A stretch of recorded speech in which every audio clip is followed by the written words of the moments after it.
তার পছন্দ হয় নাই, তা পছন্দ হয়েছে কাটলেন কেন? বাসরাতে এই মেয়েটি তার স্বামীর প্রসঙ্গ কেন কেটে দিল, আপনারা এই চাঞ্চল্যকর তথ্যটি শুনলে খুবই অবাক হবেন। যেদিন তার বিয়ে হয়, বিয়ে হওয়ার প্রথম রাতেই যেদিন তার বাপের বাড়ি থেকে স্বামীর বাড়িতে আসে, সেদিনই সে সঙ্গে করে হাতে করে একটি ব্লেড নিয়ে আসে, ধারালো নতুন ব্লেড সংগ্রহ করে এবং সেটি আসার সময় নিয়ে আসে স্বামীর বাড়িতে।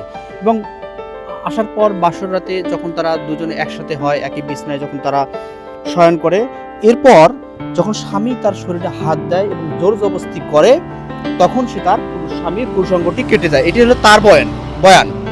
পরবর্তীতে যখন তার স্বামীর চিৎকার চেঁচামেচি শুনতে পায় পাড়া প্রতিবেশী এবং বাড়ির লোকজন, তখন তারা ঘরে যায়। ঘরে গিয়ে দেখে তার ছেলের বা ওই মেয়ের ছেলে স্বামীর প্রসঙ্গটি কাটা এবং রক্তাক্ত অবস্থা পেয়ে যায়। পরবর্তীতে যখন জিজ্ঞাসাবাদ করা হয় এই মেয়েটিকে, তখন সে বলে সম্পূর্ণ অস্বীকার করে।